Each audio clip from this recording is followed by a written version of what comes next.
figured I'd give you an update on the build. This probably won't be happening until the weather cools off a bit, like in the fall. Only because it's going to take the bike offline for a while, and I use it daily. So this is what I've got to work with so far. To give you an idea of what I got to go through to put this on the wheel. I'm thinking of putting a spacer in here, then sitting this in here like that, and then if I use one of these spacers here and like that, I can still use a cluster and it's still free wheels. So that's one idea. Probably have to end up using some bolts with flat heads and machine bolts, and drill and bolt it right directly to the hub. That would work. The thing is, the gap will have to be adjusted, only because of the room that I have to work with that frame. I have multiple frame angles here. It's going to be a pain in the butt to get the chain or the belt through this frame. So, yeah, like I said, this bike's going to be apart for a while. I might even modify it a bit to get these parts to work. I might still go with the belt. I don't know yet. One of the issues I have with that is with this gear here. It's slotted for a key, but it doesn't fit this way, and it won't fit this way. So literally I would have to build some kind of adapter that goes over this, locks onto the shaft, then it would be tapered to fit that and bolt down, which would be a pain in the ass, to say the least. At least the one for the chain, that one's got different. You can go in different directions with this one. I mean, you got the Allen keys to lock it down. I can just basically make something to make up the difference. It's not that bad, actually.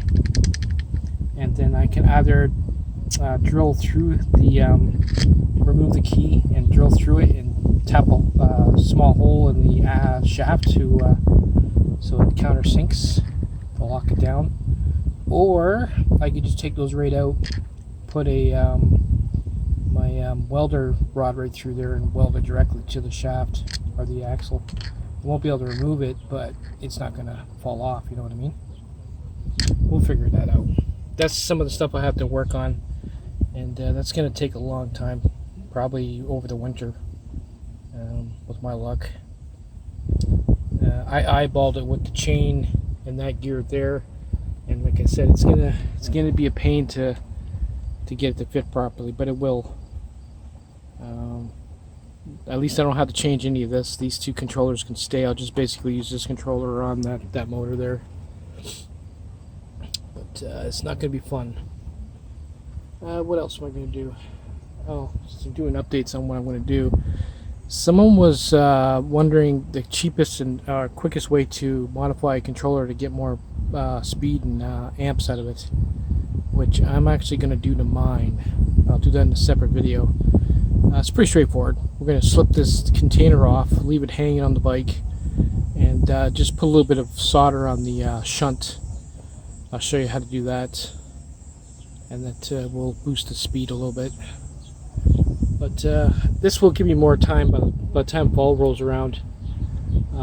I can order up some machine bolts for bolting that down. I don't want to use anything used, and a few other parts. I've worked this out. Either I'm going to try and modify this, or I might even just order the right size. I'll have to measure this. But like, I ordered this a long time ago, even before I started this project, so I'm surprised that it's close to where it's at. We'll work on it. But like I said, this one here will not fit. This is for gas motor, so I would have to make an adapter that would fit in there and bolt down, which, yeah, I don't see that happening. Anyway, I figured I'd give you the update on that. If you haven't subscribed, do so, and hit the bell. That way, when I do start this project, you'll get notified. But it's going to take a while, and since I use the bike daily, it's not something I can just take offline. Like, if I started it now, it probably wouldn't be ready until the fall, which would suck. So we'll be able to ride. Oh, the new brakes worked really good. The only thing you gotta watch out for with those new pads is they fade quite a bit, and it looks like they burnt. That rear disc looks a little burnt. I wonder how the front one looks good, but this back one looks terrible. Yeah, we're gonna have to add that to the list of things I need. And new discs. Oh well. Considering I go up and down the mountain on this thing, I'm surprised it isn't worse than it is. No more broken spokes, which is nice. Not too sure how I broke the other ones. Well, going by what I'm seeing here, I can see why that one there looks like it's starting to stretch out a little bit. That's not good. Yeah. Oh well. Cheap metal. Anyway, I figured I'd give you an update on that. That's where it's going to be. That's where it's going to stand for now. I don't feel like getting into it at the moment. But like I said, I got enough videos to keep me going until fall, so we're good. Take it easy.